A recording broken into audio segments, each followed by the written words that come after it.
What's going on, good people? Kyron here. It's your girl, Ray P. Welcome back to another episode of the Culture Garden podcast. What's going on, Kyron? Not too much, man. I told you I implementing these government names. Um, doing well. Feeling much more upbeat and lively compared to last week's episode. There was a lot of traveling and moving around, and we recorded late, so it's probably a little slap happy. But y'all know how it is sometimes. But I'm For sure. always glad to be here with you. How you feeling, Rachel? I feel good. I told you. It was a rough week. I was out on the West Coast, well, out in the mountains. So that time Mhm. change and adjustment. So my body is finally happy to be back to normal and relaxing. So it is what it Yeah, is. I'm good. I'm glad to see that. Glad to see you. All of that. Um, Episode 99, Rachel. Crazy. Insane, right? Kind of just snuck up on us. Yeah. Episode 99 of the Culture Garden podcast. So here's the game plan. Next week is going to be our Halloween episode, or you might as well call her our annual Halloween correspondent. We're going to have Mia on an episode with us. So it'll be myself, Rachel, and Mia. And then that first episode of November will be episode 100. Obviously, we'll get the band back together. Hey. School, Ray P, and myself will be there to discuss episode 100. Figuring out the format. I think we just decided on a movie.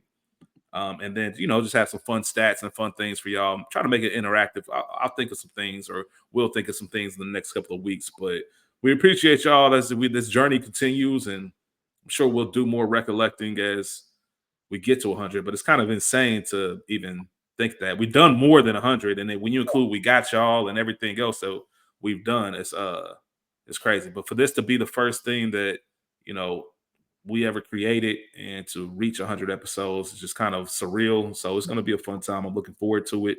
um I gotta shout out Chaz. Hey, Chaz. Shout out to Chaz, man. There's nothing like real friends like that, real brothers that really don't care about anything you talking about. Because Chaz called me right before recording Mhm. on a three-way call, unannounced three-way call with our other brother T. So I'm not it don't matter. That's T. Mhm. That's T. It don't matter. They can do the unsolicited call, but I'm like, Chaz, I gotta record in 10 minutes. And he pretty much just skipped over it. And in his way of saying, hey, well, it sounds like we got 10 minutes then. And proceeded to talk about all types of other shit.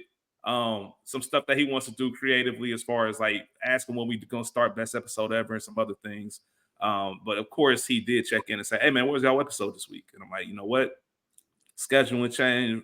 Rachel and myself recording on a new day, so we skipped this week to give Mhm. us a little bit of leeway just in case things happen. So we had to take that week sacrifice, but we are back.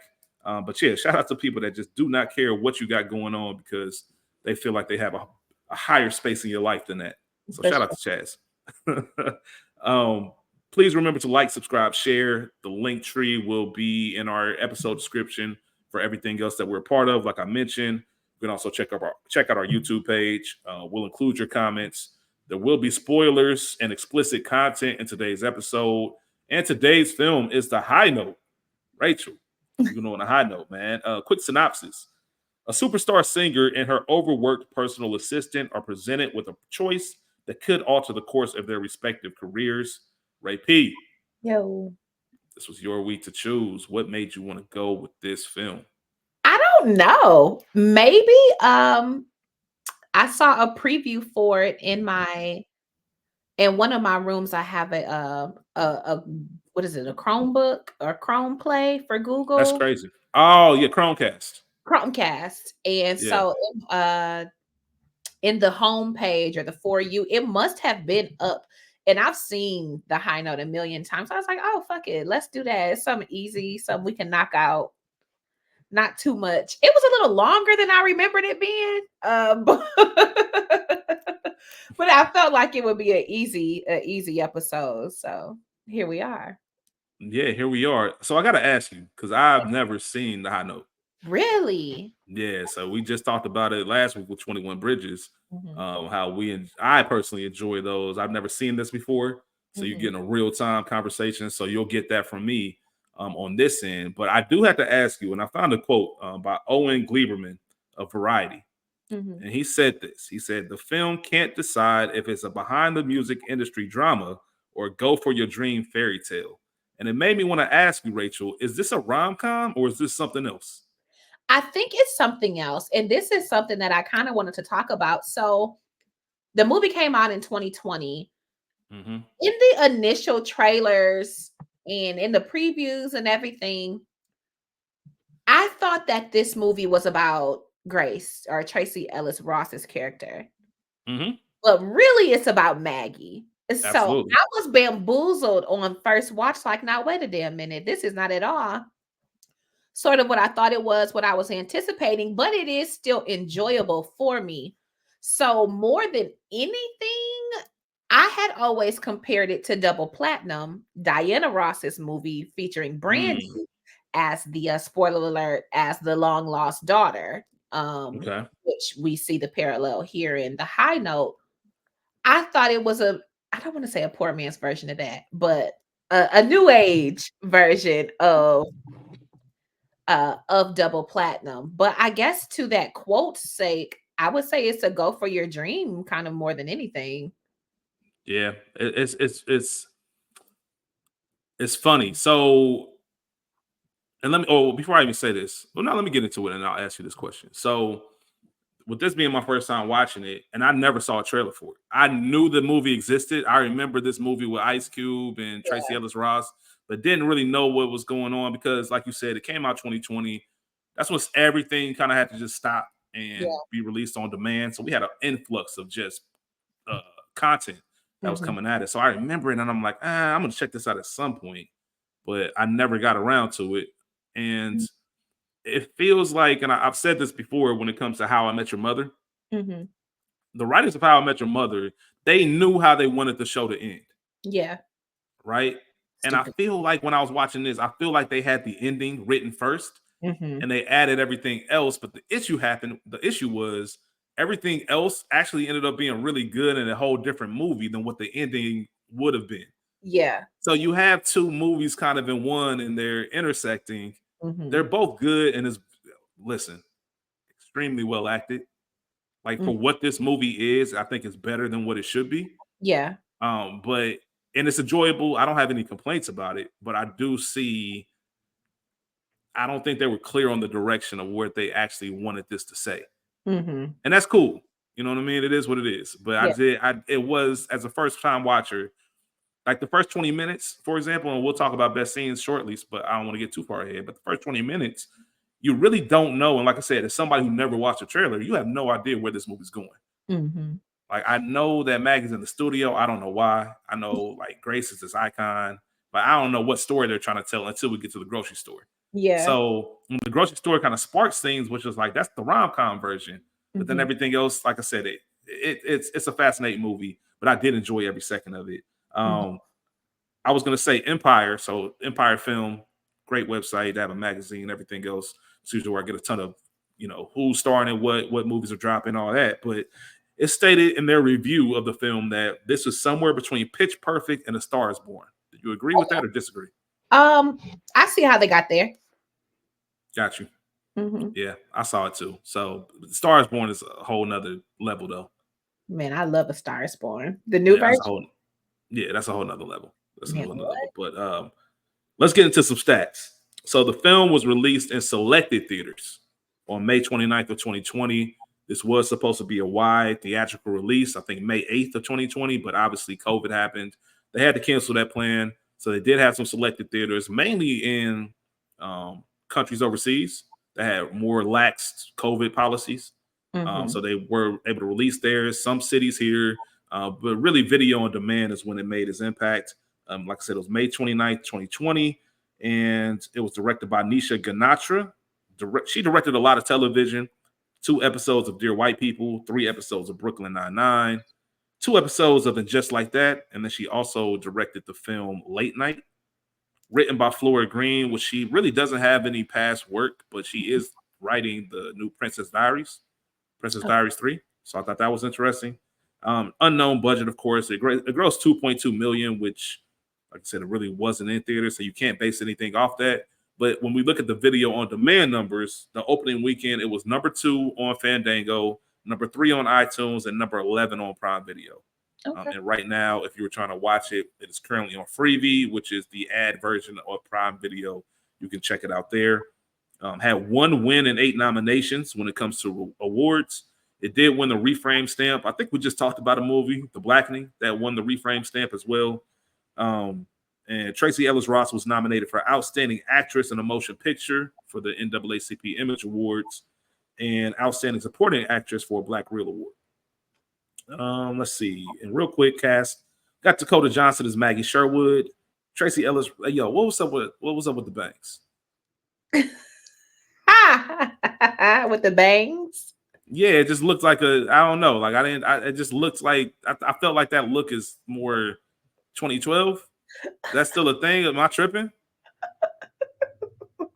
I love a bang. So the bangs is cool, but I felt like the hairstyle just didn't.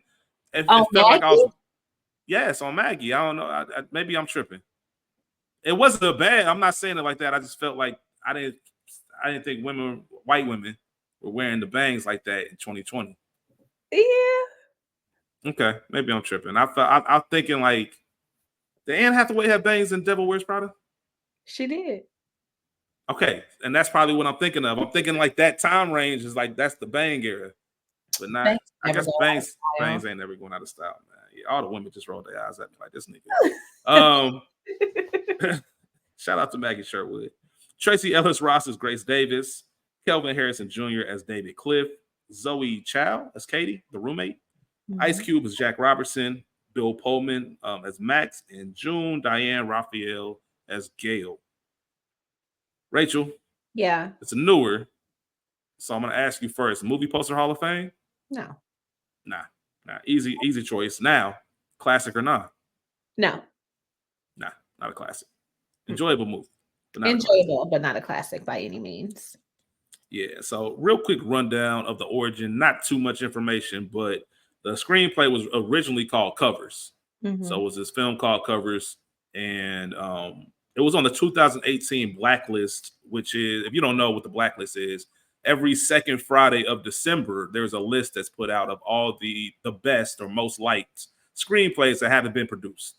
And this was on that list in 2018, and then a few months later, it was greenlit. I believe February of 2019, it ended up being greenlit. They got the director, got the writers in place, and then they started getting the principal cast in order between May and June of 2019, and it started principal photography in May of 2019. So I don't know how long it took to film the movie, but they got things rolling not too long after the top of the year of 2019.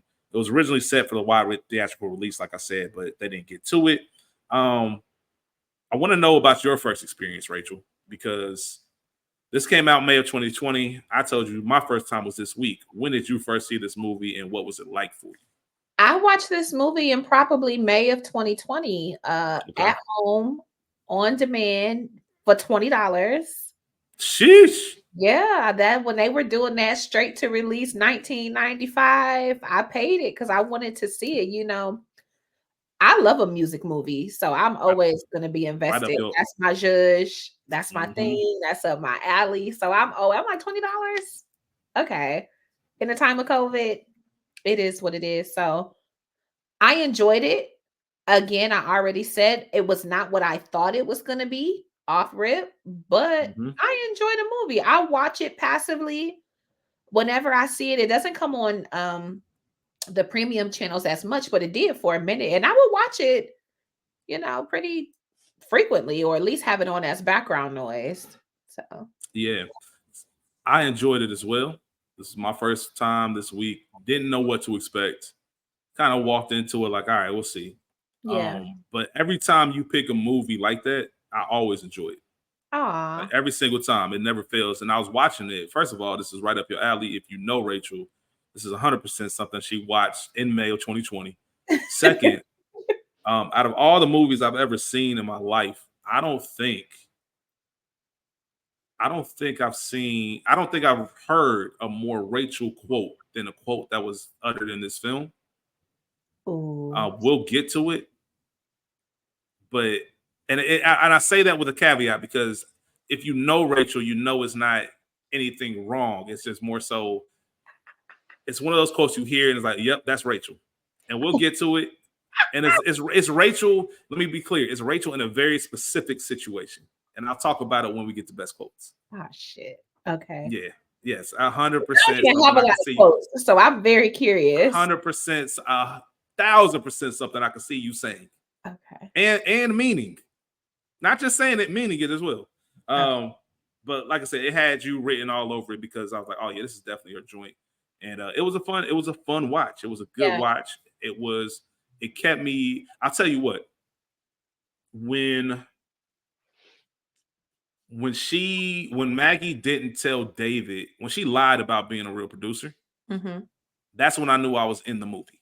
Yeah, I was invested in those characters. I set up like, why? Just tell them. Just and when you get me talking to the screen and shit, that's when I'm like, all right, this movie got me. And you just don't expect it to, right? It's like very unsuspecting. It creeps up on you, and like I said, the first 20 minutes, I don't even know what it's about.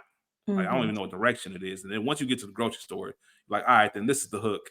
And then they start going on and on. So I enjoyed everything.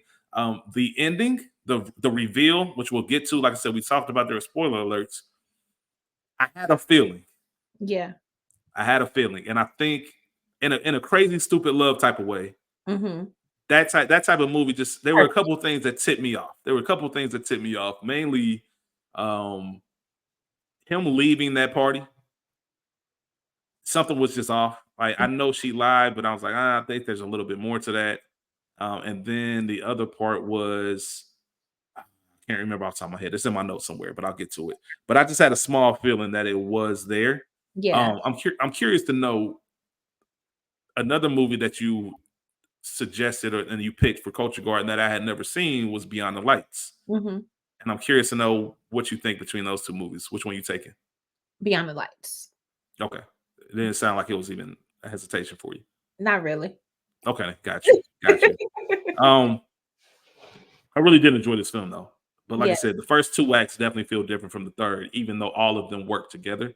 And they did weird cuts too. I thought that was a little bit odd. I did some weird, like it almost felt like it was going to a break or a commercial, and then they just jumped to the next scene. Yeah. And I know Freebie got ads and shit, but I was waiting on the ad, and I'm like, oh yeah. And like I said, I can't say enough about how well acted it was. And Tracy Ellis Ross I don't know if she channeled moms or was just kind of tapping into that. Maybe that was a little bit easy for her to get into that character because she saw it. Just the icon who is quote unquote past her prime. Yeah. It was cool to see Ice Cube in a dress like he was in Janky Promoters, but playing a different type of role. He was my least favorite character. I can see that. I 100% see that. I can 100% see that. They were missing a couple things with Jack. They were missing a couple things with Jack. I want to know why Jack left and came back. Me too. Now we all know that's like waking up when it comes to managers and artists. People always get fired and brought back, but for it to be a throwaway line, I think we don't like Jack as much because we don't have enough information on the history of them. They tried to do it. There's a moment on the plane when she said, we've been hustling since I was 18 and I used to work these piano dive bars and he was there with it. Like, so we see a little bit, but they have a very unique relationship. I don't know if they're friends. I think they've just been working together for a long time. Yeah. You know what I mean? Like, Go ahead. It doesn't get friend. Obviously confidant, he knew about David, but very much working relationship, but we've worked together so long, you've become family. Yeah, but the family, like, you like the cousin I see twice a year. I just happen to see you every day. Yeah. So it's one of those type of things. Because even like because they have their moments, right? They have the red vine taking a bite. Like I get 20% of this too. Like so they know how to work with each other, which is you can't really ask for anything more than that. That's in that field, I'm sure having somebody you can trust. But his character was a little bit off. It was a little bit off. Do you think it was Ice Cube or do you think it was a character? Like, was there someone else you think that could have played that role? Is it partly because you don't see Ice Cube as that person? I think it's a little bit of both because understand the role itself. And so maybe it was something about Ice Cube's delivery that I didn't love of what he was doing. It felt like maybe he didn't commit all the way, or you weren't all the way connected to the character. But something about it wasn't curling all the way over. And we've seen him do different things. We've seen him be quote unquote an action star. We've seen him be Boys in the Hood. You know, we watch you take over the family movie game, but something about this performance, it just wasn't as believable for me. I think that's what it is because I'm Yeah. thinking, and obviously his talent is incredible, but I just see him in this role. I see Hmm. like a Jamie Foxx in a role like this. Oh, I think he can pull that off. It's just kind of like, is he sketchy? Is he real? Like he kind of plays that line. Maybe I'm thinking of Dreamgirls too much. Maybe. So maybe that's part of it. Another, musical or film with music. I don't know. You just have to have a certain. There's something about that character that you have to have, and Ice Cube just didn't have it. This is something really left field, and you might not see it, but I could even see like Bokeem Woodbine fucking this up. Definitely, I can see Like, Bokeem Woodbine fucking this up. I can see Mekhi Phifer fucking this up. oh, for sure, Mekhi Phifer. When you say Mekhi, I almost go Omar Epps, but I like I, Mekhi Phifer as a much better choice. I don't see Omar. I Mhm, I, I tried, but I can't mhm. do it. But Mekhi and Bokeem, 100%. Or even a lesser known quote unquote Mekhi Brooks. I can see that too. Mhm. I can see that too. I can see that too. That's a good choice, actually. Yeah, For this movie, I think that's actually the choice. yeah. Come on, Hollywood, call me. Casting, man. We've been telling you, you need to get you in casting. Yeah, because some people they got that. I can't describe what it is, but they have that thing that you Hmm. need. Yeah. Like other people could do it, but they have that Mm, thing. I don't know what to say, but that role needs that, and it's there, and yeah. it's believable. Like you said, that's the main point, making it believable. Um, okay, cool. Let's go ahead and get into it, Rachel. Let's do So your, it. this was your week to pick, so we're gonna let you start with it. Best scenes. Best scene. So I'll open up with again the opening with how we do every week. Our Hmm. introduction to the characters, to what they're like. Meeting Grace. Again, we weren't sure who this movie is about, but so meeting Grace, meeting Maggie, figuring out their dynamic, sort of a less. Would you include their first plane ride in the opening?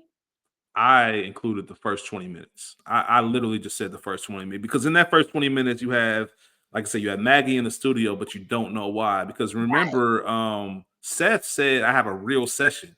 So Hmm. I'm trying to think, like, what is, because I knew that wasn't her because dude came in and said, is that Grace Davis? Yeah. I was trying to figure that part out. And then you meet all the assistants. So you meet Gail, you meet Jack, and meet Maggie. They at the party.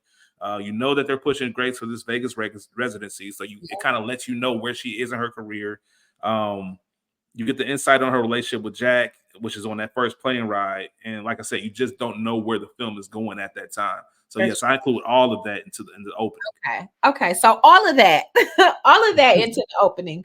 But I specifically tapped in on Grace and Maggie specifically on the plane, even though the Maggie and uh Jack Jack. conversation is also relevant to the film, to the conversation, to the dynamic of their relationship. But because I think that this is where we first see on the plane that it's more so about Grace and Maggie than Grace or Grace and anybody else. Yeah, for sure. Because right at this point, you could have easily veered off into a whole nother movie about Mhm. Grace trying to find herself. And this could have Yeah. been completely about, am I going to make this album? Am I going to take this residency? And you drop everything else. And Maggie's just the side character. But as I mentioned, when it came to awards time, Black Real Awards, Tracy Ellis Ross is a supporting actress because this Mhm. film is not about her. She's Mhm. second billing, not first billing, because it is about Maggie. But you can see, like I mentioned it before, so I won't beat the point over its head. The first 20 minutes of this movie, you don't know where it's going, and it could Yeah. be about either one of those characters. Yeah. And they both Just could have been equally good.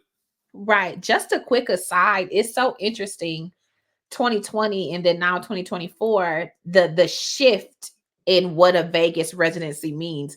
Because I think the good point that this movie makes is up till then, pre-2020, the Vegas residency was sort of reserved, quote unquote, for Legacy a acts. legacy act. Whereas now there's a different life that's been breathed into the Vegas residency situation. No, a newbie can't do it. So you do have to have some chops and some records and weight under your belt, but it doesn't have the same negative connotation that it once had, like, oh, stuck in Vegas. Now it's like, oh, hell yeah, Vegas residency. Here's the bag, here's his second and third, which is what Cube or what Jack was trying to explain to Grace. But at that time, it wasn't that yet. So it's very interesting to see that change now 4 years later, where it's less where careers go to die.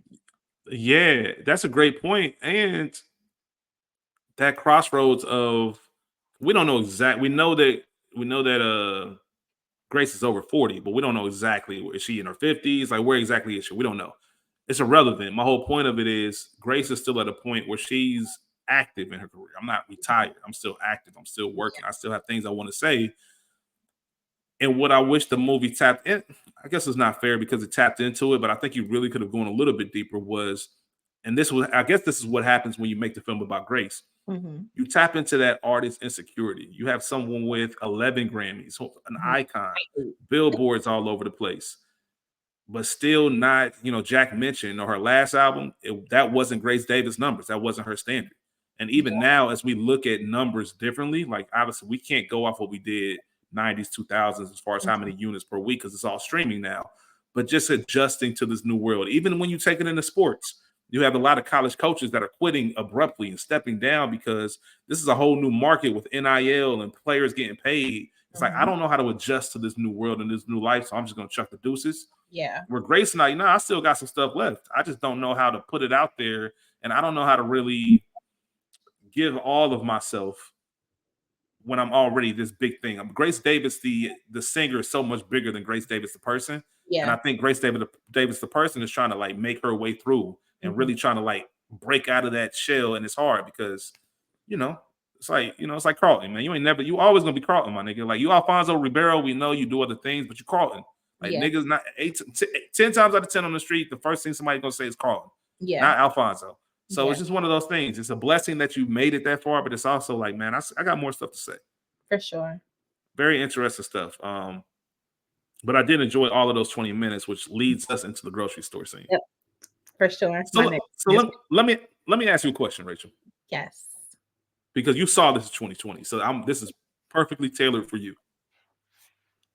Did you know that Kelvin was a star, or did I just know it because I've seen him be a star in other things? Like in 2020, when you're watching this, did you know, oh, this guy's a star? Because that grocery store scene is like, this guy's got something. Am I making this up, or did you feel the same way? Kelvin, the star. Kelvin Harrison. Not David. No. I'm sorry. Not in real life. Kelvin Harrison Jr., the actor, when you saw him pop up on screen, did anything point out to you, say, oh, this dude's a star? Well, so I had already known him from Godfather of Harlem. Ah, yeah. Okay. So I loved him already. Okay. Okay.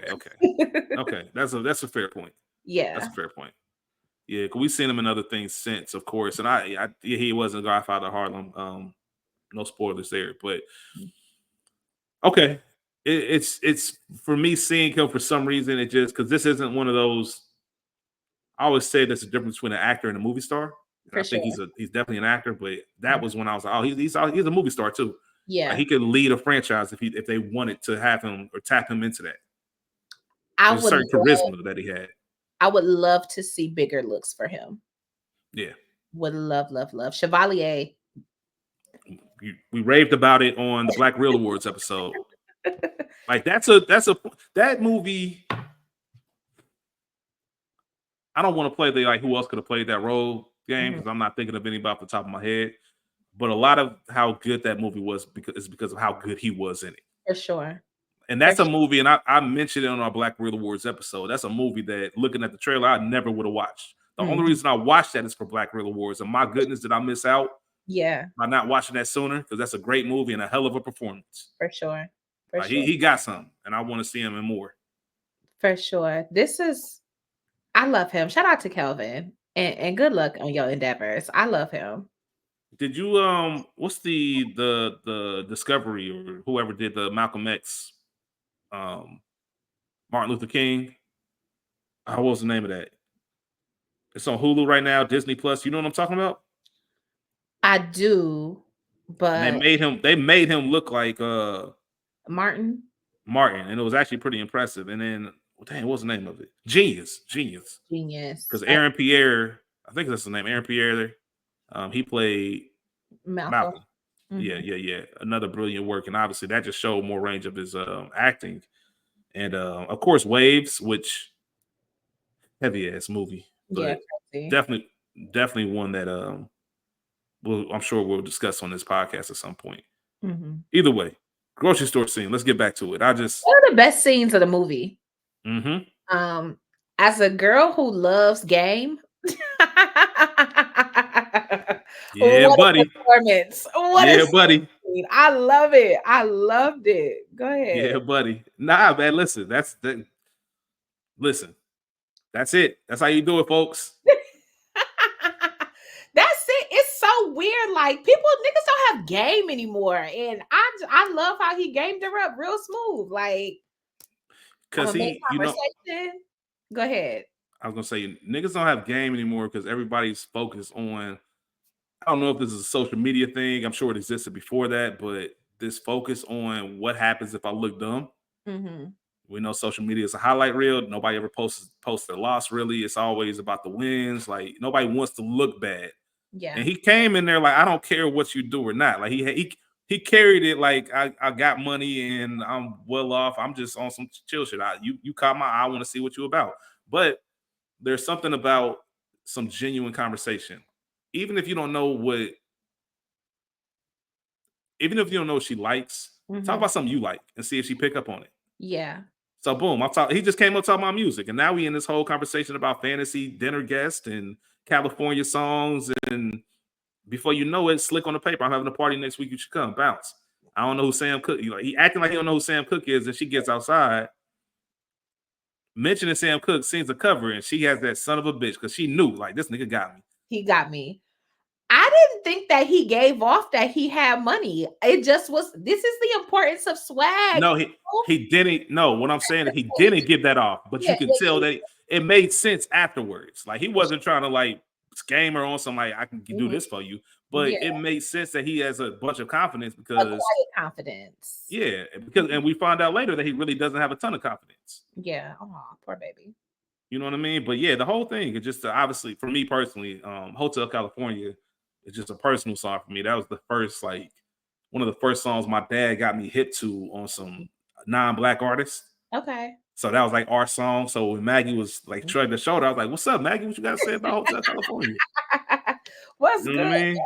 Yeah, what's good with you? So that's my joint, man. And I'll tell you this right now, Rachel. I've never had popsicles that cost $45.17, but I want some. Bruh, keep me the fuck out of LA. Do you hear me? Yeah. I want some. I don't want no parts of that because I'm not going to be able to keep that up. Yeah, not at all. Not at all, man. But that was just that confidence. It's the confidence more than anything. Yeah.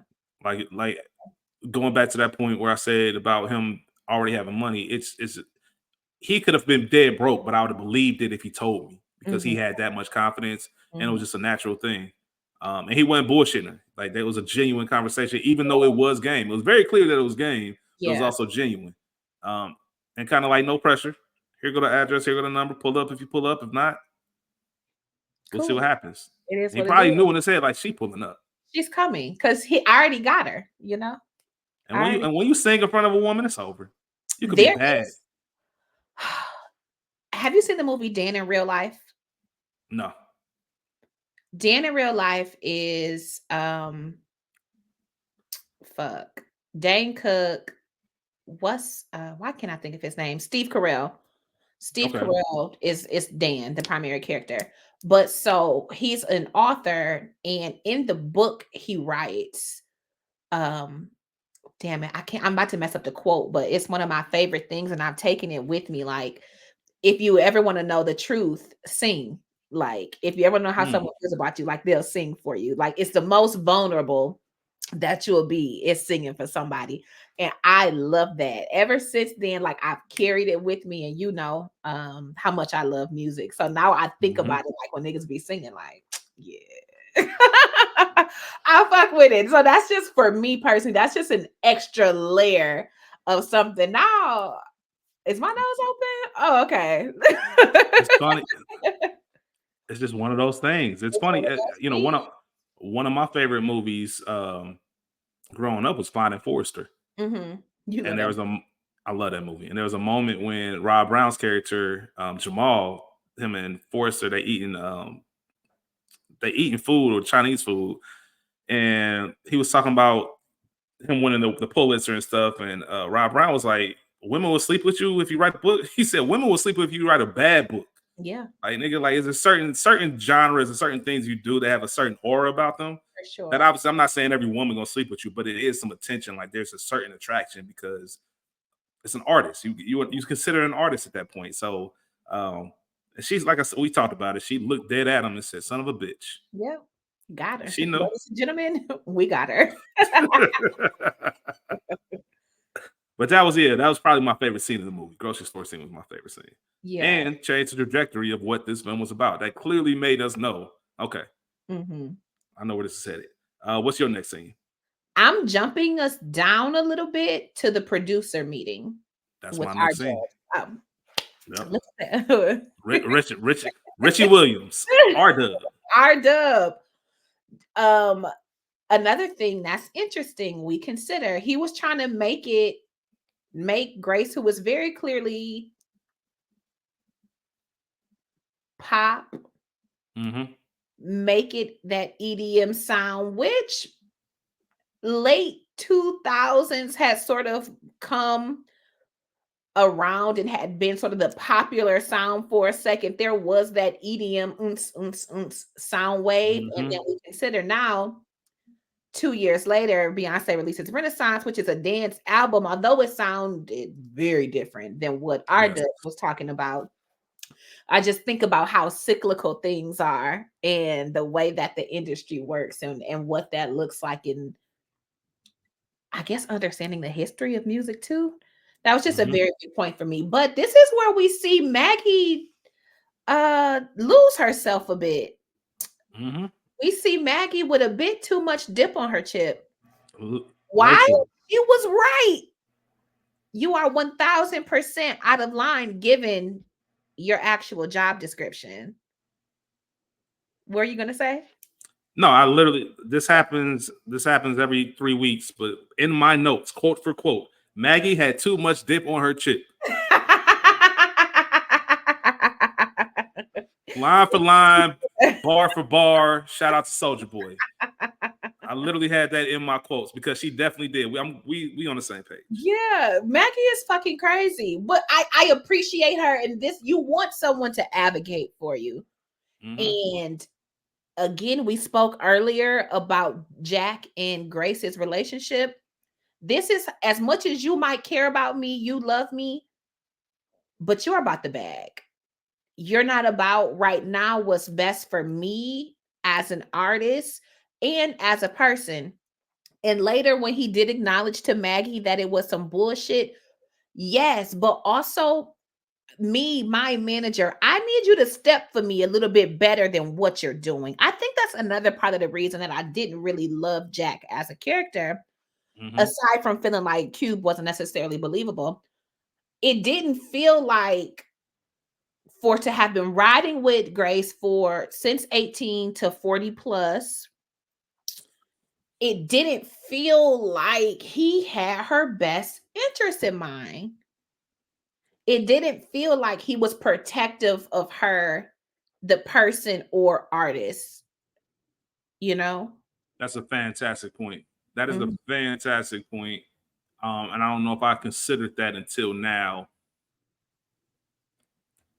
I, I understand that there are a lot of managers, agent. Maybe this is me just coming off of Entourage and thinking about a character like Ari Gold, where you know he cares about like Vinny Chase and the boys, but also he's a businessman. Yeah. It's funny, we just had this conversation on Another Week in the Books about, certain people you have to, we want to keep them as one thing, but we have to acknowledge that there's something else as well. Mm-hmm. Right? They can be two things, and it's hard for us to let go of one. For sure. However, there's no reason on earth, and maybe I'm just projecting because of how my personality is. There's no way someone like Maggie is going to advocate for Grace more than I would if I've been with her since she was 18 years old. Like you said, this is over 25 plus years. I know, like you said, that's family at that point. Like, what are you talking about? I'm never going to put you in harm's way, especially with no EDM shit. However, I will say this. I did appreciate a couple of things. I appreciated Grace checking Maggie.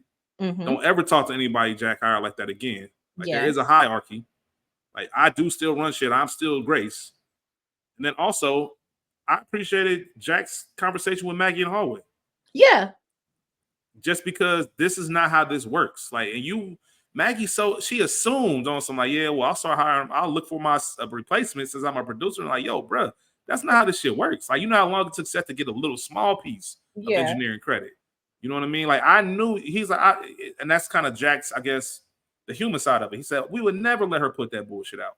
Yeah. But this is the long game. Like, just in case, I've been trying to get her here for months, and she's here just in the small percent. She said, I want to do a remix album. Now I got somebody that I can introduce her to. But now you fucked that up because you're talking to him crazy. Like, I'm building things and you don't even know, and you shouldn't know because this ain't your job. Right. You're an assistant. You get Kleenex and Starbucks and all this other shit. Like, don't worry about what I got going on. Yeah. And don't step on our toes again, because now you shitting on months of my work that I've done. So I can appreciate that. And she realized, like, oh shit. Because Maggie was selfish. Extremely selfish. Extremely selfish. Even though it came across in a quote unquote good way, she was extremely selfish to everybody she interacted with throughout this entire movie. The entire film. Exactly. And she constantly said changing the trajectory of our lives. She would word it. She really wanted to change her. She wanted to use everybody around her as a stepping stone to do what she wanted to do, which I'm not mad at you. That's life. Yeah. You get them opportunities, but as Jack said in this scene, it doesn't work like that. Like this comes, I think I might have said it. Being a producer is about having a point of view that you've earned over years of hard work. Plain and simple. That's it. So that's it. I thought all of that was dope. Too much dip on her chin. Maggie was talking crazy. For her to be stuttering and crazy. For her to normally be mumbling and bumbling when somebody asked her a question, she got straight to it. And part of that speaks to her passion for not just wanting to produce, but I will say, and I said it about, or I maybe alluded to it about their relationship on that first plane ride, is that she is protective of Grace. There is a level of reverence, adoration.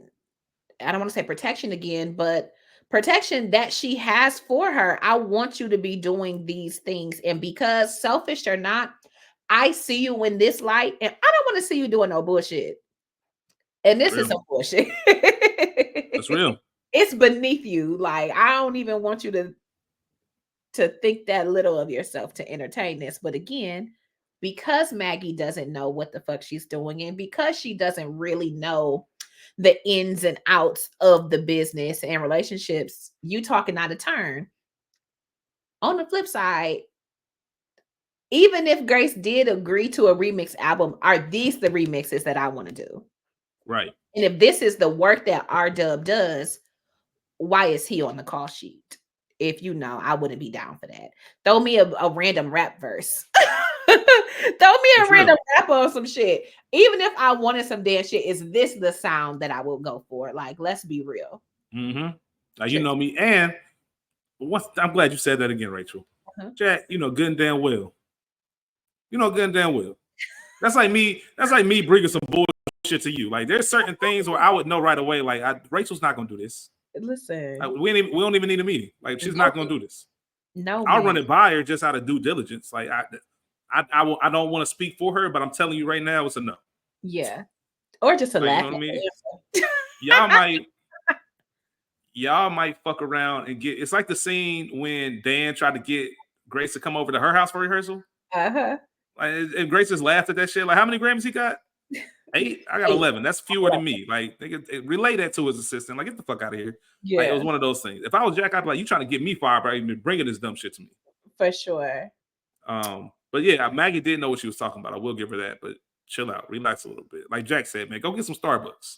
Please go Yeah, for relax. nuts out of something out of trail mix. Not a Kung Pao chicken. Nuts out of trail mix is crazy because that's insane. My next scene that I had was David's party. Same. Listen, we watched this movie the We're same all way. here today. This was the all right. So this was the second moment that I realized that this might be his mom. Yeah. Not because he was in a nice ass crib, because they did not mention how he got that crib. They did not mention once what he does, and that was the one thing that I stuck onto the most. Like, what's the odd shot? But then they threw us off the scent when they said on the media thing, like she's never had kids, she's never. Either way, that was the one telltale that I thought of. But this scene was one of my favorites because we finally see Maggie show up on her shit. And she's like, you know what? I see this game. I'm about to try to hustle. And as awkward and as clumsy as it was, she got it to work. David lives a completely different life than what she imagined. Hold on. I don't even know how I got this. I don't even know how I got this far. Why the fuck you going through my shit? That's what people be doing. That's why I don't like motherfuckers in my house. Remember them Southwest Airlines commercial? Remember the one to get away? And they had the commercial, old girl in somebody's bathroom, and she fucked around some shit, and then the whole thing came down. That's what needs to happen. Like, that's what needs to happen every single time. Because why are you going through my stuff and using my sprays? Come on. Like, all types of shit, man. What y'all on? This is my private bedroom. I know I got a public one. Why you close? Come on, man, stop it. What are we doing? That's neither here nor there. Her shooting her shot as a producer. Obviously, her roommate helped her out. And we find out why David is performing at grocery stores. There's no pressure. Yeah. And I can understand that sometimes, especially as a creative, sometimes you just want to do the work.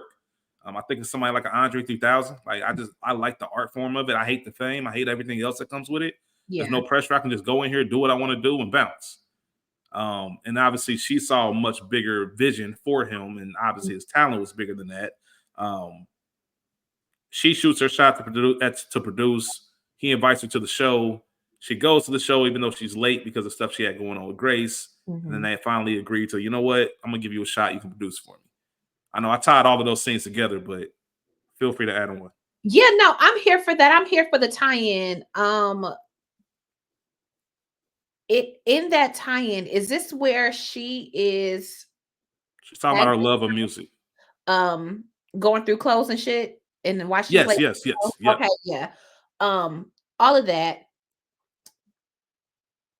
I loved that. Again, I've talked a lot about Maggie's relationship with Grace, but I think in that car scene, not the car, but in the clothing scene, we see Grace's relationship with Maggie.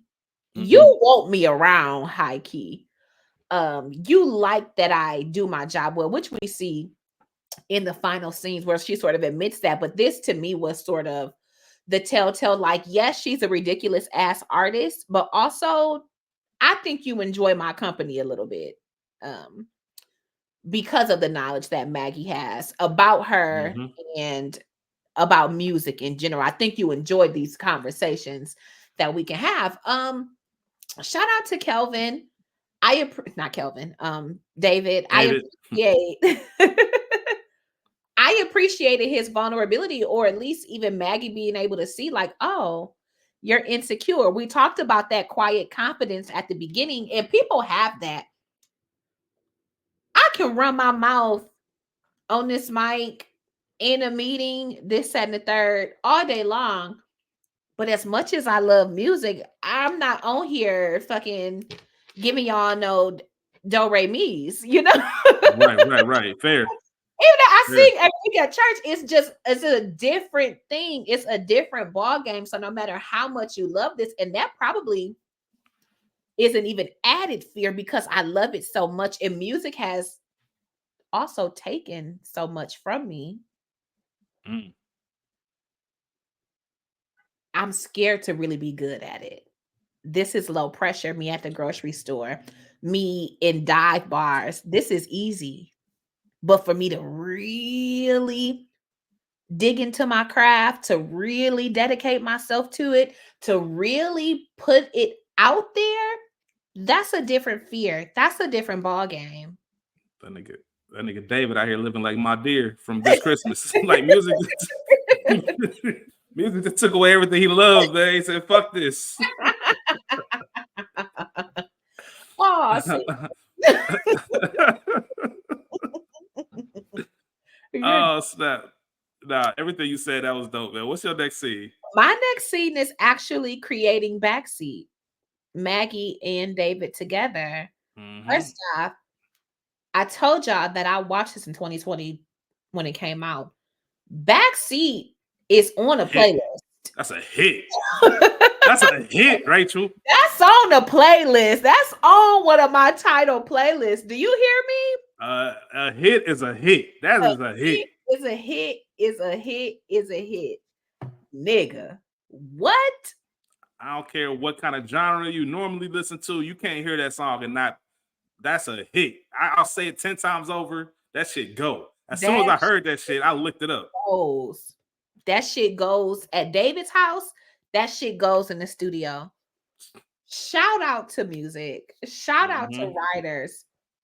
I just love that. So in the studio, in particular, again, he's nervous. This is me for real doing some shit. This not me in my closet in a wine cellar recording. This is me in a real grown-up ass studio with who I think is a real producer and at least one real engineer. Not my homeboy musician that they found from around the corner. This is essentially, I'm gonna call it the minors, but almost on your way to the big leagues. Like it's more real for him. And so he's naturally nervous. And I liked the call back to Sam Cooke because clearly you love him. Ooh, I would love him in a Sam Cooke biopic or biopic, whatever. I would love him in that. So they got the call back. Maggie says, that's Sam Cooke's mic. Me and Katie found it, and now this, that, and the third. And that comfort level with someone who I'm assuming is his favorite artist, or at least one of, brings him comfort and allows him to sort of open up in his vocal chest and really, really get to it, and now finally nail the damn track. I just love that. And again, we see Maggie really trying to produce some shit. Like, okay, girl. Yep. I hear you. And Seth, he kind of looking like, okay, I really didn't trust you because all of this shit is a favor. Anyway. Yeah, I'm GP. Yeah. So now let me see all of these fake sessions we've been doing. Now let me really see what you can do. And Maggie was in it. I loved that. Loved it. There's really not much to add other than what you said, but that microphone moment was just that opening up, because it goes back to the scene prior that we just discussed, when right before he gave her a shot and say, all right, let's do it. They were talking about music and just how they fell in love with it, and how she mentioned, like, I can tell you, I use music for everything. Like, name any point in my life, and I'll tell you what I was listening to, what I was going through, what I was listening to will help me get through it. And that story kind of reminded me, they connected over that. Obviously, they met over music. We're having a discussion about music. So that just that openness and that connection that they had. And it's cool to see someone that you know is talented kind of be in their own head and then finally open up. And that did it. And like the look she gave Seth, like once he belted out that live, he was talking about the Sam Cooke live. Yeah. He started belting and she looked over like, get this. Like we got it. And he was finally on top of things. So I thought that was real dope. That's a hit, man. That shit make me think I could sing. Bruh. I get a little. I can't sing, but I'll do. Hey, that shit go. David, we already talked about that. Real quick, this is a moment, not necessarily a scene. That first kiss. Yeah. She tried to hit that nigga with the handshake. Nigga, you going home with me? What the fuck you thought? Right.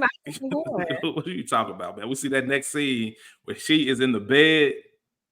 I mean, what you thought this was? Come on, man. You ain't about to handshake me after that kiss we just had. But I do want to go into, and I don't know if you have anything before this, I'll call it the Ocean 11 scene, where she goes to the Dan Deacons. Yeah. Okay. You have anything before that? Is that's after Grace dragging Maggie after the label meeting? Is it after? Damn.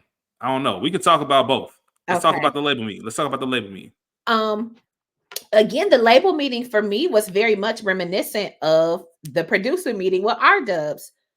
Jack, you listening to what everybody else is saying and not what I need. And again, when Grace said, I think that my next move is actually recording a new album, nobody wanted that shit from her. Yeah, I felt like Jack, again, advocacy matters. Maggie learned her lesson and shut the fuck up in the meeting.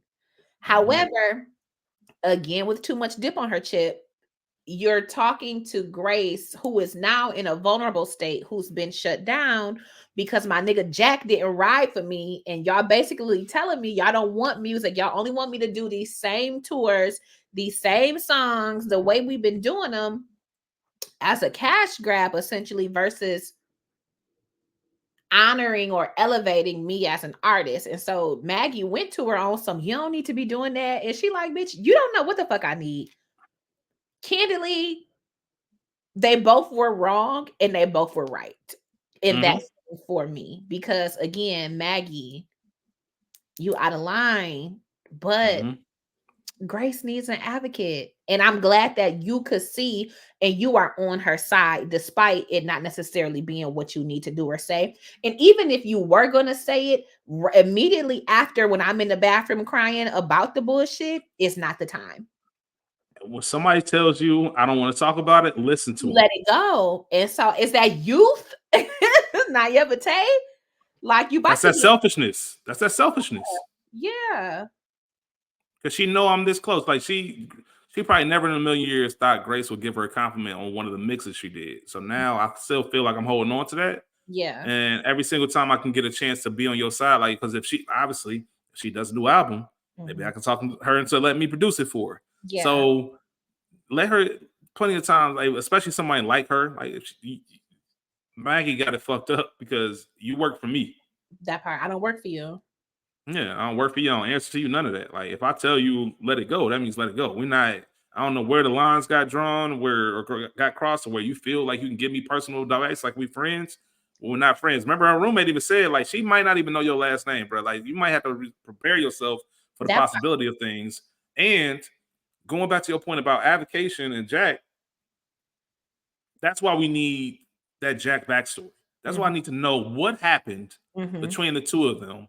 Because obviously Grace must have thought that something, either her things weren't the same after he left, or she did something to where, you know what, he was right and I'm bringing him back. Because he mentioned, remember, what did we say when I came back? He was going to listen to me this time. Yeah. Which makes me think something happened prior to that, which is why he doesn't advocate for her as hard, which I want to know what that is, and the movie didn't give it to us. But you know what I mean? Something had to have happened, and that would have given us a lot more context as to why this is even going on, because it does not make sense. I said it earlier. There's no way I can have, if you and I are in those positions, there's no way I'm just waving off what you want to do and like, nah, but how about this Vegas shit? Like, nah, she don't want to do Vegas. What else y'all got? What else y'all got? Exactly. That's very interesting. I hadn't even considered that, but I did consider where a previous conversation between Gail and Maggie, where again, Maggie don't be fucking listening. Candidly, Gail is a user, and I don't know where her relationship. Maybe she and Grace were childhood friends, or she was the previous assistant turned live-in leech. I don't know, but she is the yes man in the house. And we know where that don't go. You know what I'm saying? That doesn't always go well for people. Look at Kanye West. People just telling you yes. You know what I'm saying? Yeah. Versus somebody in your corner. It can't be your assistant, but somebody in your corner being like, all right, now enough with the bullshit. Like, let's get real. But I just thought of that when we think about the decisions that Maggie has made and how she's moved throughout this. And so leading up into your Ocean's 11 scene. Leading up to my Ocean's 11 scene, Rachel and myself have said on numerous episodes how much we both love Ocean's 11. I thought it was funny because the actor who plays Dan Deacons, he said the line, "I love Ocean's 11." He actually played Roman in Ocean's 12 and 13. But first of all, what did you think about Maggie's idea of sabotaging? It takes big balls. It takes balls. But man, Dan was in. What did you think about her overall idea to just say, "Hey, how about we sabotage this thing? I'll fill him in with David, and then everything's honky dory." But why the fuck do you not tell David that that's your plan? That's the issue. That's the issue. I appreciate a sabotage, and what she should have had was Dan on standby just in case. Because the reality is, I think she did ask him what he was doing that Saturday night, but that he didn't come with his guitar. I'm not prepared to perform. I've not done any of the things. This isn't my local dive bar. You trying to push me out of my comfort zone for your own shit, and you don't even fucking know. Like, Actually, she does know. That's the thing. You do know how nervous I get. You do know about my insecurities. So that should even be more of a thing as to why she thought that. And it's funny because I don't think they meant to be connected, but they did. I'm just thinking about a line when Grace was talking to Maggie. Said, "Is it a boy?" And she said, "Does he know about me? Because I'm a big draw." And people like the fact that she thought that if I tell him that it's for Grace Davis, he's gonna be like, "I bet," not knowing that obviously there's some tension there. But even then, we didn't get that reveal yet. It was just a principle, like, bruh, like, I thought we going to dinner. You talking about my guitar? Like, you worried about what I'm wearing? Like, man, get the fuck out of here with that. Which low key I respect, because that's not something you can spring on me. You want me to come out here raw? If I knew that this is the shot that I'm on, nigga, I'm on vocal rest. I'm on tea. Give me some eucalyptus, some ginger, some honey, like, and you telling me to just show up to this major industry situation with absolutely no preparation?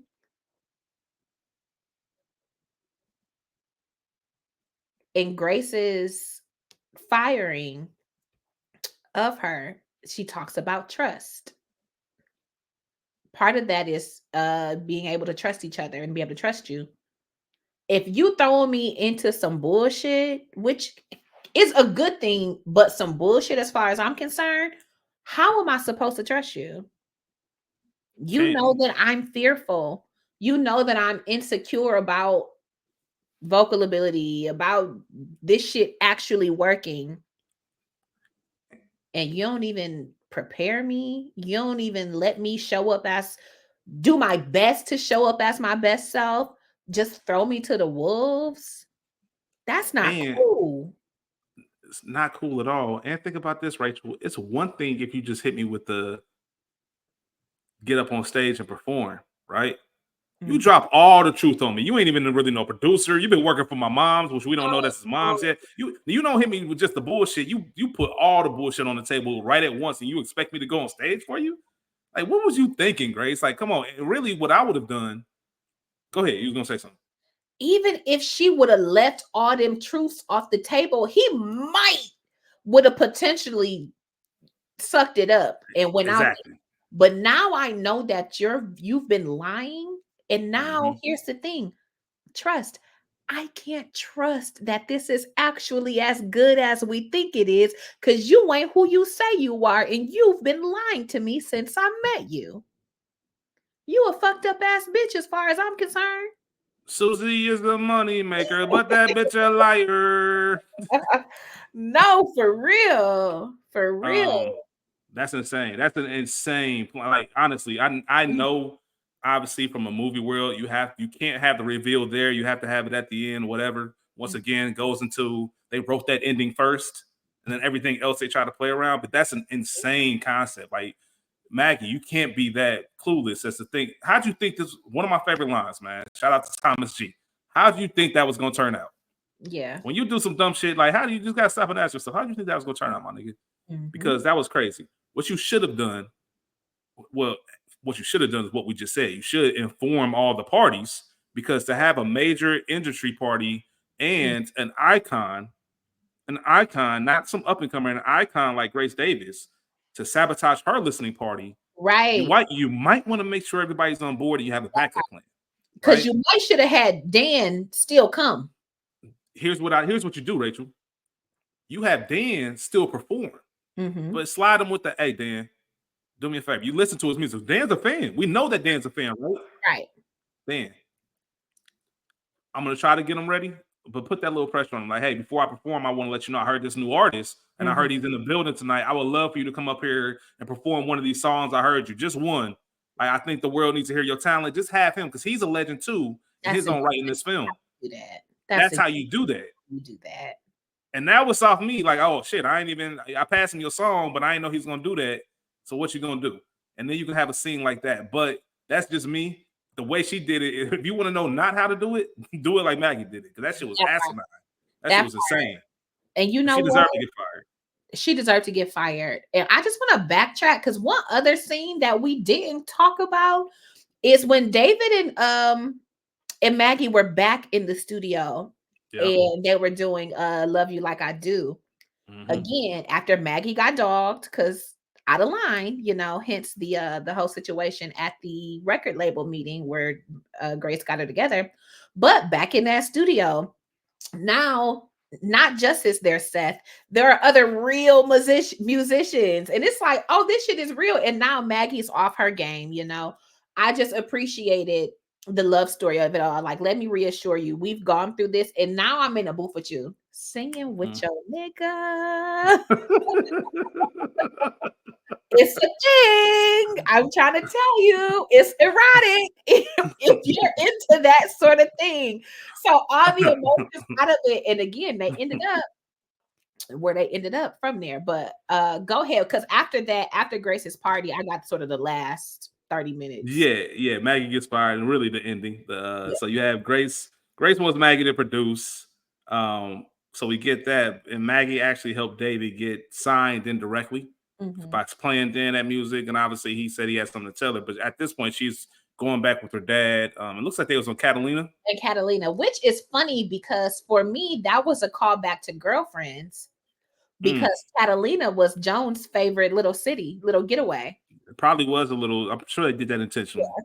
I'm sure they did that. Yeah. So she's in Catalina with her dad, and we get the big reveal as far as that's being Grace being David's mom, and that whole thing.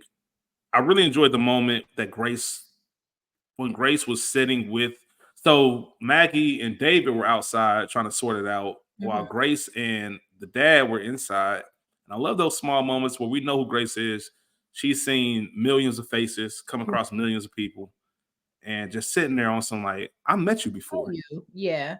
1989, like we did this radio, and her just putting it all together, like, oh, you had long hair, and then even saying like, I remember you had a pregnant wife. Yeah, that was Maggie inside the wife. It's a small world, and obviously long fucking con. So I enjoyed that moment, but more so just the humanity of no matter how big I am, I still remember things like that. Because when you see these celebrities and people, indirectly and maybe subconsciously, we make ourselves smaller, right? Like we make ourselves less significant as far as like, there's no way they will remember that. And it's like, no, I definitely remember that. Like you made an impact. Like, and it kind of taught me in a small way, or reminded me that when you're doing something you love and you're naturally yourself and authentic, people will remember you for that. For sure. Because she started putting the pieces like, you were that voice. You're the voice who had this. And like, you could tell because we know how much he loves music and that's his life and he pumps it through his blood. Like, I'm sure their conversation probably directed that as well. The same way David and Maggie had the same thing. Like, when you have things that connect you and bring you together, like that person stands out to you a little bit more. And what a voice. My God. What a voice. Yeah, man, absolutely. But everybody working their own things out, and even the fact that Grace even showed up on some, obviously Maggie calls her apologizing, but she shows up because she realizes it when she has that scene with Gail. Yeah, like, damn, like you know what, she really was a real one. Other than this music, and Gail, my yes person, who's been with me also at least since I had David's ass. You thought I was retired? What the fuck you mean? Like, Gail just said, keep getting them checks. Let me just keep living in this full house. You good? That's it. Your Louboutins. The Louboutins On some bullshit. And then Shout out obviously, Go ahead. I was just gonna say, obviously, the fact that Maggie was able to produce for Grace on the new album, and then of course the ending of the film where we get Grace and David performing together, which I can only imagine as a surreal feeling. And even Jack came over and said, you know, she's been wanting to do this for a long time. Like, you have no idea. And Maggie kind of putting that together, I just thought it was dope. The whole ending was different from the first two acts, but it still worked, and I enjoyed it. Yeah. Did you have anything else to say about it? My bad. That's it. Nope. Right. It was good. I loved, again, shout out to Maggie's dad's voice. Love that. We see that her love for music, she got it honest. It's funny because that's how I love music, because my dad loves the fuck out of music, and all he does is listen to music. Even at like 2:00 in the morning, he'll be downstairs blasting music. Like, sir, take your old ass to bed. But I'd be doing the same thing in the house, you know. Just music. So I appreciated that. You know, we talk about the things you shared about music and your father, just how we come to love the things in our lives, where it's inherited in nature versus nurture, or a little bit of both, you know. In Grace and David's case, I just love that. I like that David, I like that he popped up on Maggie, like, yeah, bitch, I'm still mad at you, but also, yo, you was making some things happen high key, and I need to know how to navigate this, because I don't know. And me and my mama ate that fly, so I ain't coming to her with it. I don't know if she's involved. I don't know none of this, you know. So I just appreciate all of them working it out.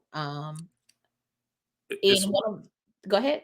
No, I was gonna say it's funny because I'm still mad at you, but you made some things shake. Because remember when Grace asked, like, "Are you two dating?" And he was the one that said, "Yeah." And Mag was like, "No." Like, he was like, "Yeah." Like, so fuck all that mad shit. Like, we, you know what it is. You know, ain't no switching up. And I also like, real quick, to your point, Bill Pullman, legendary voice. I think that's why that's why he was so believable as a president in Independence Day. Like, he has that like regal kind of delivery and cadence and everything like that. Classic voice, absolutely. Shout out to Bill Pullman. I was gonna say, in one of the earlier scenes, when Grace said to Maggie, "I know you've been writing." I mean, Maggie said to Grace, "I know you've been writing." Grace thought it was Maggie going through her things, but really, I just have known you so long, like, I'm in tune with what you're doing. So I liked that callback at the end where she confirmed, like, I've been writing, bitch, I knew it. And she was able to be vulnerable with her in that moment, because now I know that I can be in a different way. This is going to be an uphill battle for us, but I appreciate it. You know, so shout out to the high note. shout out to the high note. And one thing I didn't mention, I just want to shout this out about Tracee Ellis Ross. Really, not her, but her character, the way she performed as Grace. She had this.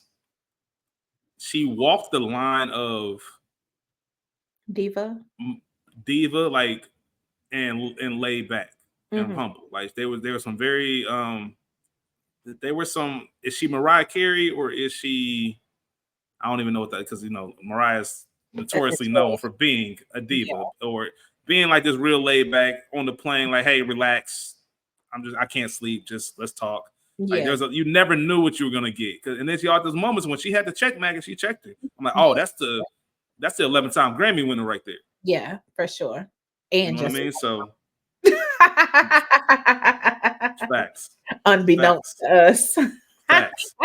Facts, man. Let's talk about best quotes. What you got, Rachel? I only have literally a couple. So I'm very curious as to what you got. Again, how many Grammys do I have? 11. How many does he have? 8. So not 11. I just love that. If there are no more surprises, who am I doing this for? I absolutely love that, because I'm low-key taking that. If I'm no longer surprised, like, what is this for? If I'm no longer inspired, what is this for? And just, I'm gonna look at this house on Zillow, because shout out to Katie. Because what the fuck? Who is this grocery store nigga with this sprawling mansion? Every time I'm in Chicago, Zillow. How much is it? Yeah, I just got to know. That's it. That's all I got. All right. Best quotes. If your ass can't be on time, be early. Be early. Okay. Shout out to Jack. Jack again. We're gonna give him Thunder Road.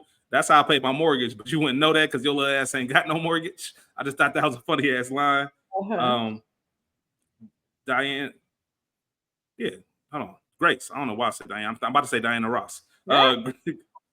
Grace saying to her crew, backup dancers, I'm not going to tell you guys you're great if you're not great. Just thought that was a bar just because that was that diva kind of mentality doing through the show runs. Gail, goofy ass. It hasn't been 1970 for some years.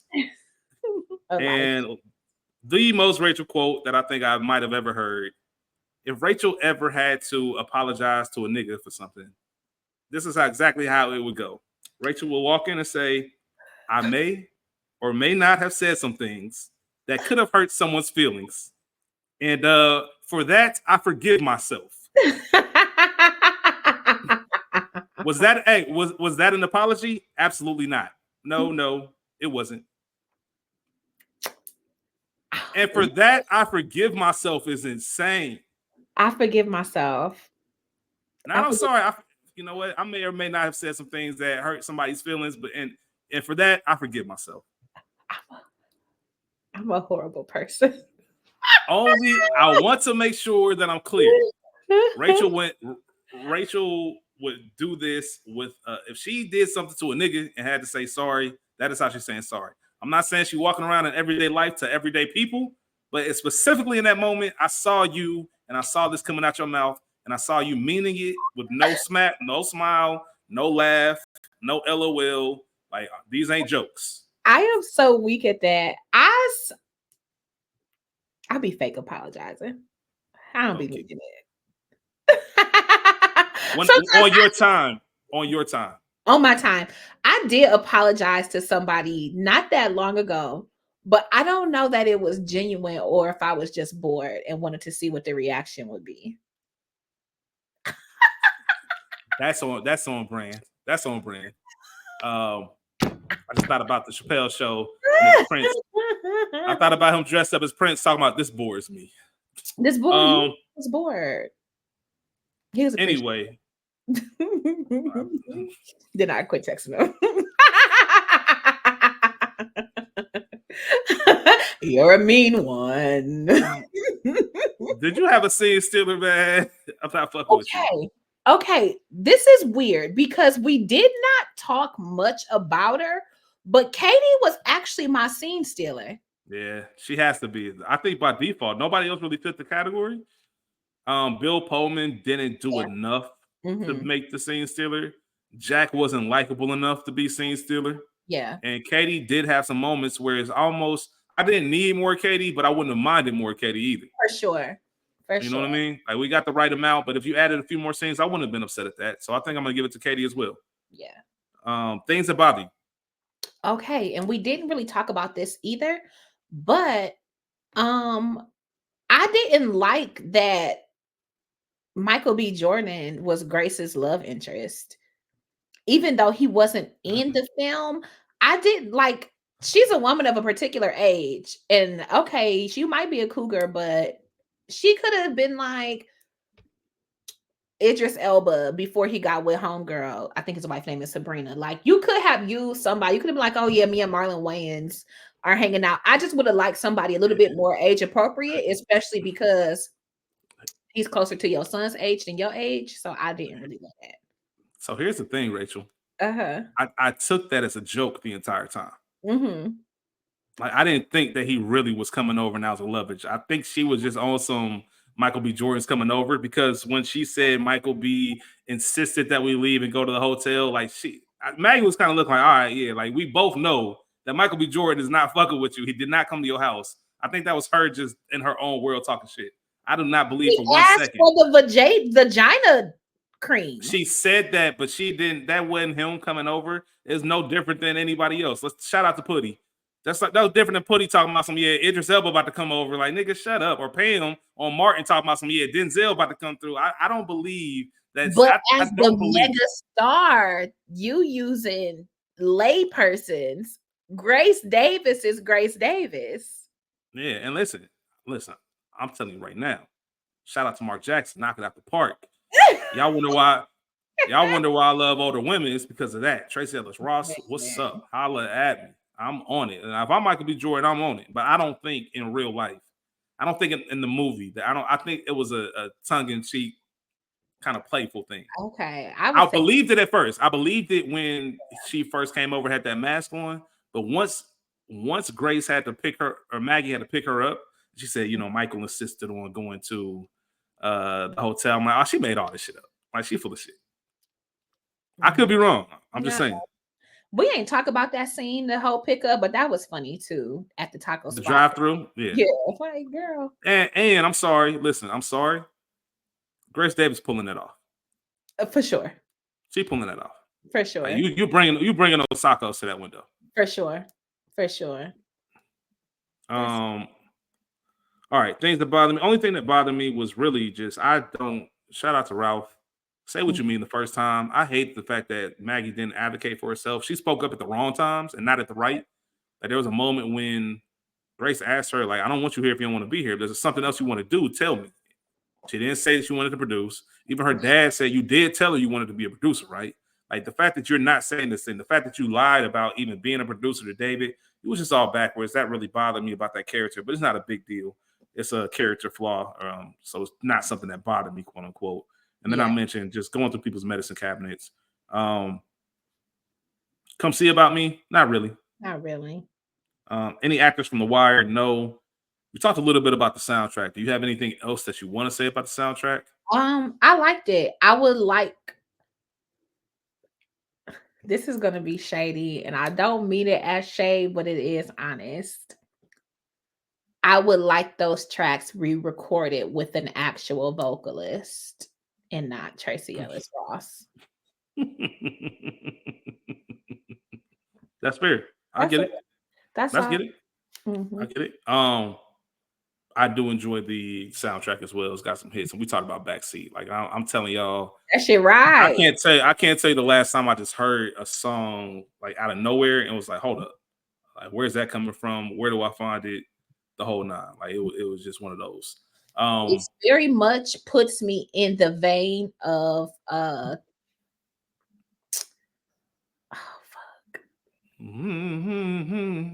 get me started. Desire. Cause when we kiss, ooh, yeah. What movie is that? Have Plenty. That's what it is. Yeah. Damn. Me and Rachel been talking about Have Plenty since before this podcast even existed, and it's never streaming anywhere. We might just have to bite the bullet one day and just say fuck it. But Have Plenty, man. Shout out to underrated Jim. For sure. Slept on Jim. Wouldn't let that happen to me. I didn't really have anything. I have nothing. Other than I would never pull that shit, Maggie. I'm having a backup plan A, B, C, D, and E. Like, if I'm, she was bugging. That wouldn't happen to me at all. Trivia. Not a ton of trivia, but I do want to ask you a question, Rachel, to see if you know. There's a moment when Grace said that only 5 women over 40 have had number 1 singles, and only one of them was Black. Do you know who those 5 women were? Or are? No. Maybe one of those in 2020. Yeah, so at the time of the film. So, all right, we'll take this one out. Mariah Carey was 49. She had one, but that was at the time of the release. It wasn't during when they were filming this. So there were 5 others, so I'm going to let you know who they were. Okay. Sia at age 40. Bette Midler at age 43. Madonna at 42. Cher at 52. Is it Diana or Aretha? Oh, Tina. Tina Turner at 44. Now, Aretha at 45 hit number 1, but it was a duet with George Michael. So it wasn't a solo. Got it. So technically speaking, it was really 6 women and 2 Black women. Okay. And then, like I said, Mariah Carey did end up joining that list later on. So those are the 5. Sia, Madonna, Bette Midler, Cher, and Tina Turner. You could throw in, and let me not say throw in to the Queen Aretha, but you can add Aretha Franklin to that list as well. Dakota Johnson, Ice Cube, they both played in 21 Jump Street. Kelvin Harrison Jr., we talked about him. I think a lot of people at the time when they first saw this movie, they probably made him the scene stealer, especially when he wasn't as known. But Kelvin Harrison Jr., he really does sing, and acts and has a bunch of musical talents. When he was talking to Maggie and said, I play sax, and I play sax, and my dad gets pissed that I'm not playing. That's a true story. Kelvin Sr. does play the saxophone. He's played it with Winston Marsalis, and his dad really is pissed off. He does get pissed off that Kelvin Jr. does not play the sax. So that was kind of an ad lib / true story type of line. I mean, using real life to add to a character. Yeah, so I thought that was pretty cool. And that's really all I had as far as the trivia goes. So, Rachel, we get to the end of the episode where we actually rate the film. The average viewer rates this film a 6.4 out of 10. Is that too high, too low, or just right? It's too low. I'm going 6.9. Yeah, okay. I was going 6.8. Okay. It's just shy of 7. It's enjoyable. I'll watch it again for sure. Yeah. It makes me curious as to what we rated Beyond the Lights. I want to go back and see what we rated that. But yeah, that's it. Oh, also, Rose Bouquet or the whole damn garden?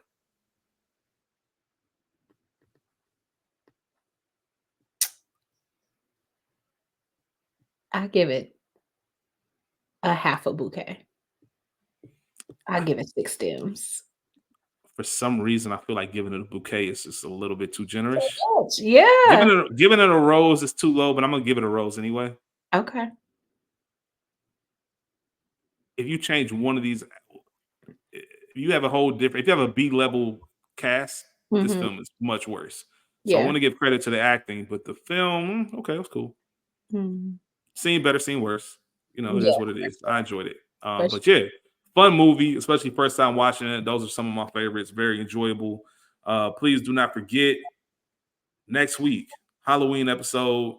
Week after that, episode 100. We'll be having more information for you as we go along. Rachel, anything else before we get out of here?